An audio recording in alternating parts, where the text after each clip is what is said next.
Desa ucapkan salam jumpa bersama saya Efren Wijaya dalam ruang yang berbeda, ruang inspirasi karya anak negeri.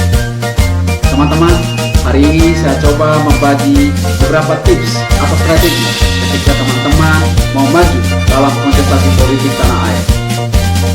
Sebelum teman-teman mendengar isi video saya kali ini, dan sebagai bentuk kontribusi teman-teman semua dalam mendukung Wijaya Channel, jangan lupa klik tombol like, komen, share, dan subscribe. Dan juga jangan lupa nyalakan tanda loncengnya agar teman-teman terus mendapatkan informasi terbaru dari Wijaya Channel. Let's go!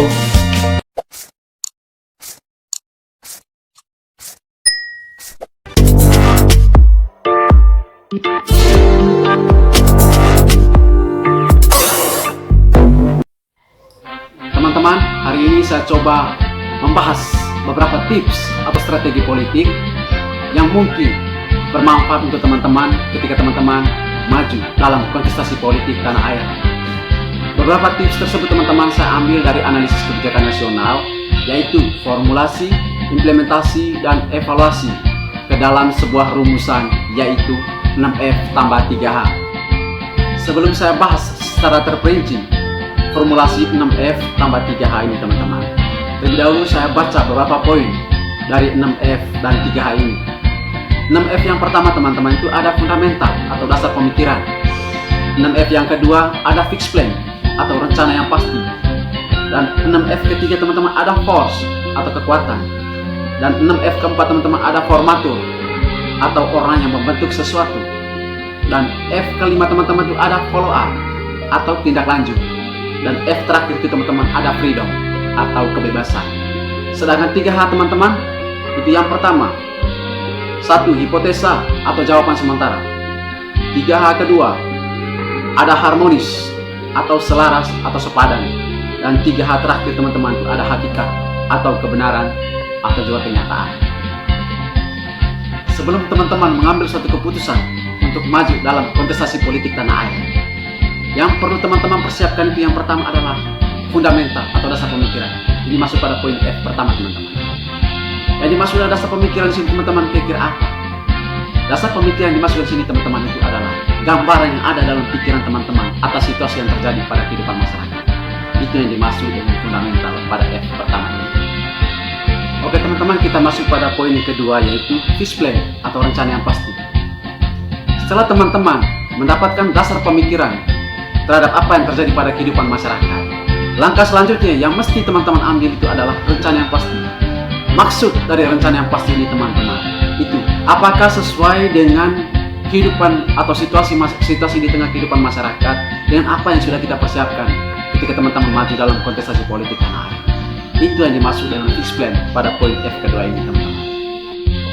Oke teman-teman, kita masuk pada poin F ketiga, yaitu ada force atau kekuatan. Yang dimaksud dengan poin ketiga ini teman-teman, yaitu force atau kekuatan ini teman-teman, itu kita tidak bisa mengandalkan kemampuan yang ada dalam diri kita terhadap respon apa yang terjadi pada kehidupan masyarakat. Tetapi yang kita perlu perjuangkan pula teman-teman itu bagaimana cara kita mendapatkan sebuah massa atau tim untuk membantu kita dalam merebut kemenangan pada kontestasi politik tanah air. Itu yang dimaksud dengan force atau kekuatan yang ada dalam poin ketiga ini teman-teman. Oke teman-teman, kita masuk pada poin F keempat, yaitu ada formatur atau orang yang membentuk sesuatu. Maksud orang yang membentuk sesuatu di sini teman-teman, teman-teman tidak bisa bekerja sendiri. Dalam artian teman-teman sebagai formatur dalam mengikuti kontestasi politik tanah air, teman-teman juga butuh tim dalam membantu kontestasi tersebut. Dalam artian teman-teman tidak bisa bekerja sendiri. Untuk memenangkan suatu kontestasi politik, teman-teman harus juga butuh tim atau orang yang membantu teman-teman dalam memenangkan pada kontestasi politik tanah air. Itu yang dimaksud dengan formatur pada poin F keempat ini teman-teman. Oke, kita masuk pada poin F kelima, yaitu ada follow up atau tindak lanjut. Berbicara tentang tindak lanjut teman-teman, berarti kita berbicara tentang tugas yang harus dijalankan, baik formatur itu sendiri ataupun teman-teman yang dalam hal ini adalah tim kemenangan dalam kontestasi politik tanah air. Itu yang dimaksud dengan tindak lanjut di sini teman-teman pada poin F kelima, yaitu follow up. teman-teman, kita masuk pada poin F ke-6 atau F terakhir, yaitu ada freedom atau kebebasan.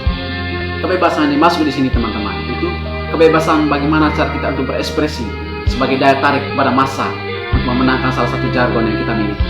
Itu yang dimaksud dengan kebebasan di sini. Dan kebebasan yang kedua teman-teman itu kebebasan cara berpikir.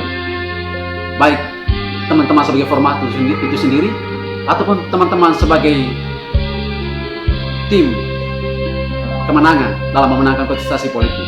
Itu yang dimaksud dengan kebebasan di sini teman-teman.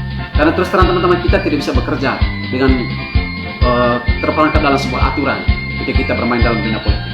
Tetapi otak dan ekspresi kita itu kebebasan pula. Itu yang dimaksud dengan kebebasan dalam poin ke-6 atau F ke-6 ini. Oke teman-teman, kita masuk pada rumusan 3H. Rumusan 3H yang pertama teman-teman itu ada hipotesa atau jawaban sementara.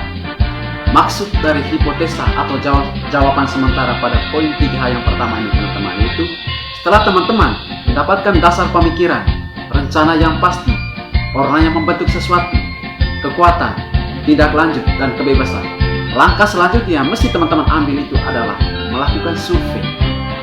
Melakukan survei dalam artian di sini teman-teman, teman-teman harus memiliki jawaban sementara. Dalam artian teman-teman harus punya data sebelum hari pencoblosan sebagai tameng kekuatan teman-teman dalam berkontestasi politik pada pesta demokrasi itu.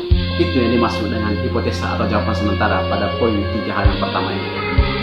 Oke teman-teman, kita masuk pada poin 3H yang kedua, yaitu teman-teman ada harmonis, selaras atau sepadan. Maksud selaras atau sepadan pada poin 3H yang kedua ini teman-teman, pastikan semua agenda yang sudah dicanangkan sebelum-sebelumnya apakah sesuai apa yang diharapkan atau tidak. Itu yang dimaksud dengan harmonis pada poin 3H yang kedua ini teman-teman. Teman-teman, kita masuk pada poin 3H yang terakhir, yaitu ada hakikat atau kebenaran. Teman-teman, pada poin ketiga ini teman-teman sudah masuk pada ujung tombak suatu perjuangan. Dalam artian teman-teman sudah masuk pada hari pencoblosan. Di sini teman-teman sudah tahu dan bisa menilai pada hari pencoblosan itu apakah sesuai apa yang kita canangkan atau tidak. Dan di situ semua kenyataan akan terbongkar. Itu yang dimaksud dengan hakikat pada poin 3H yang terakhir ini teman-teman. Oke teman-teman, mungkin itu saja beberapa tips atau strategi yang bisa saya bagikan kepada teman-teman semua, terkhusus untuk teman-teman yang maju pada pesta politik 2024 yang akan datang. Semoga tips ini bermanfaat untuk teman-teman semua. Salam sehat dan sukses. Tuhan memberkati.